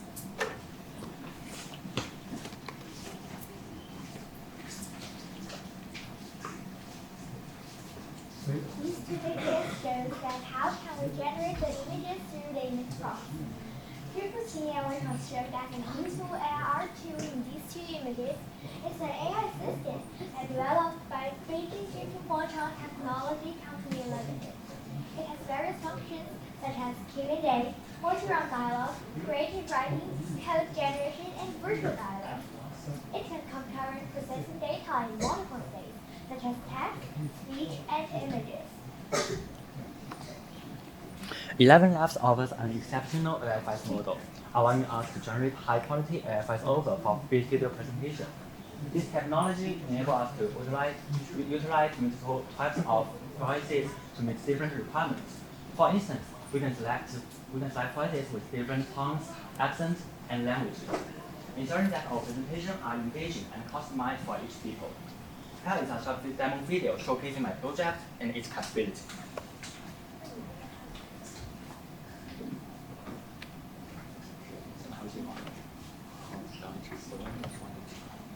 没声音。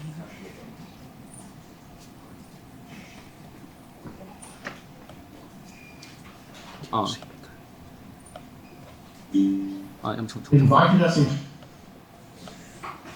the 2010s brought us to worlds where we could live another life. Take Red Dead Redemption 2, for example. It's not just a game, it's a doorway to another time and place. With its real-life landscapes and smart game physics, it invited us into a world that felt alive. And as we roamed these expansive lands, gaming became not just a hobby, but an experience akin to life itself. Here in the 2020s, actually the background music, the voiceover, and the slides are all generated by AI. I just do a few things and record them. The 2010s brought us to worlds where we could live another life. Coalition neural network is a technology that is able to zoom in the images and then enhance their resolution. In this example below, we can see that this image is upscaled with high quality, and we can see those details clearly. This technology is especially helpful in many applications, such as astronomy, art, and archaeology, and as well as engineering, because these applications all require high-quality images.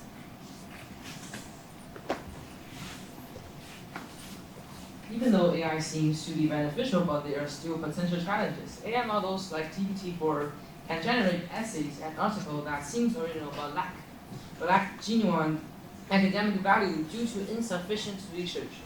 Additionally, these tools can rephrase content into plagiarism detection systems, creating works that appear unique but are fundamentally copied, raising concerns about the authenticity and integrity of academic contributions.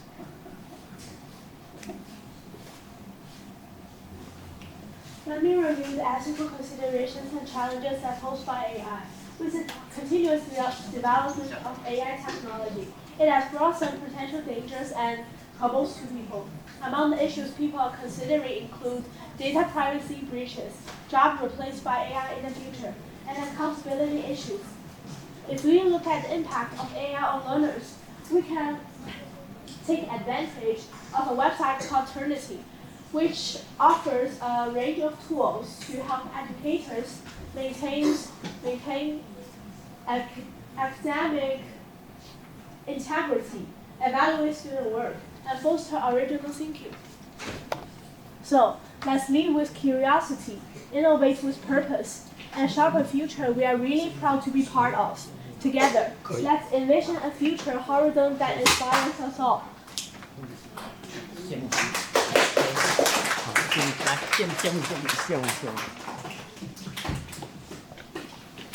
Thank you for listening to our presentation. Thank you.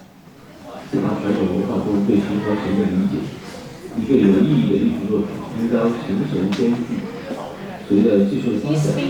the Vice Head of School of Animation and Game at China Academy of Art. Thank you to the organizer for the invitation. I'm very pleased to be here to share my thoughts on the era of art and architectural intelligence.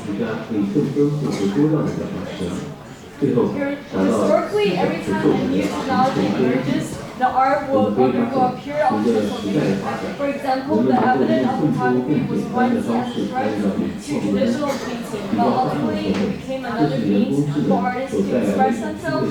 Similarly, artificial intelligence is reshaping our understanding and method of artistic creation. AI plays a significant role in the development of art. By analyzing a vast amount of artwork and data, it not only provides new source of inspiration and creation for artists, but also integrates technology with creation, allowing artists to focus more on the essence of creativity.